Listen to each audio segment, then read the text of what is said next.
Let's dive right into this explainer. We usually treat our waking hours as the main event, the only time we're actually living. But science? Well, it tells a wildly different and frankly mind-blowing story about what's really happening when the lights go out. 26. That is the number of years the average person will spend fast asleep. You're going to spend roughly a third of your entire life completely unconscious. Historically, we just wrote this massive chunk of time off as an annoying biological glitch. Just a huge block of empty downtime. But modern science has totally flipped that script. This time isn't just resting, it's an intensely active, complex, and vital biological process. Far from just powering down, your brain and body are going to work, repairing cells, regulating vital hormones, and executing functions that are absolutely crucial for your survival. So, here is our roadmap for today. First, we'll look at the architecture of sleep.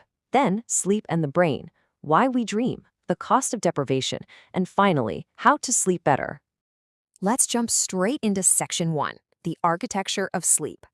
Sleep isn't just one big, uniform block of nothingness. It actually happens in these highly structured 90-minute cycles that repeat continuously until your alarm goes off. And within those cycles, there's this stark contrast between two main phases. First, NREM progresses down into deep, slow-wave sleep. This is your body's most physically restorative stage. Then you shift into REM, or rapid eye movement sleep. It's wild. Your brain fires on all cylinders, almost like you're wide awake, but your body is temporarily paralyzed so you don't physically act out your dreams.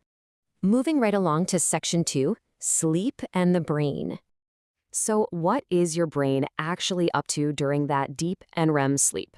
Well, it's busy consolidating memories. As researchers put it, sleep is when the learning is locked in. It is quite literally transferring the experiences of your day from short-term to long-term storage. This is exactly why studies consistently show that students who sleep between study sessions perform way better than those who stay up cramming. Sleep is the active mechanism locking that learning permanently into your neural pathways. And the maintenance doesn't stop at memories, which is absolutely fascinating. During deep sleep, your brain's glymphatic system kicks into overdrive, becoming 10 times more active than when you're awake.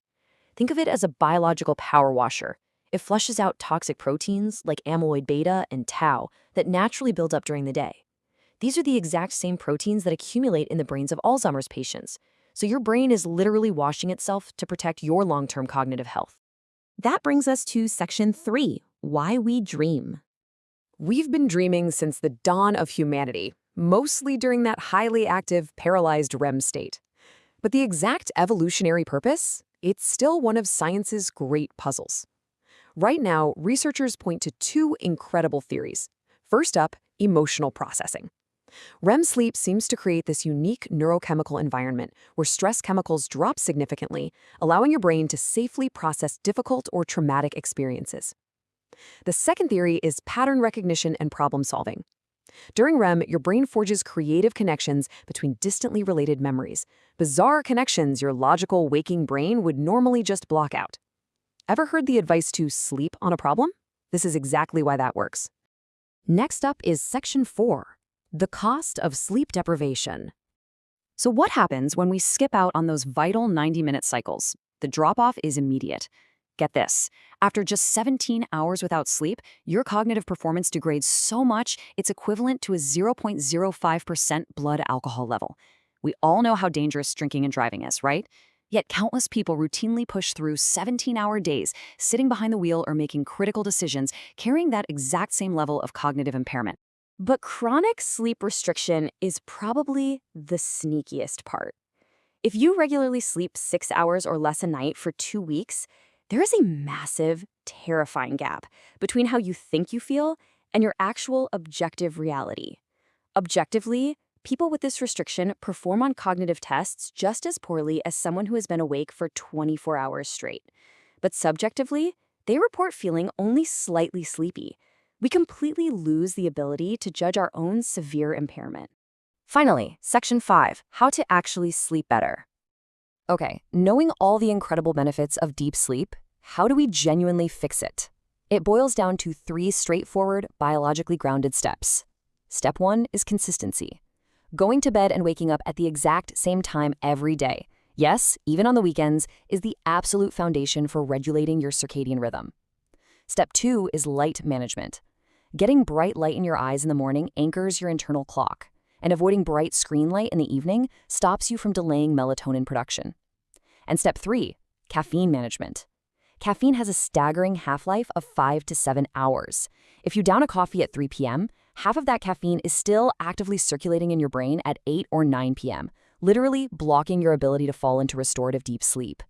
When you really step back and look at the totality of the science we've covered today, the conclusion is undeniable. Sleep is not a luxury, it is a biological necessity, just as fundamental to your survival as food and water. Every single hour you sleep is an hour your brain spends actively consolidating what you've learned, washing away toxic waste, and fundamentally preparing you to be the absolute best version of yourself when you wake up. That is not nothing, that is absolutely everything. As we wrap up this explainer, I want to leave you with one final question to truly think about before you hit the pillow tonight. Are you giving your brain the time it actually needs to repair?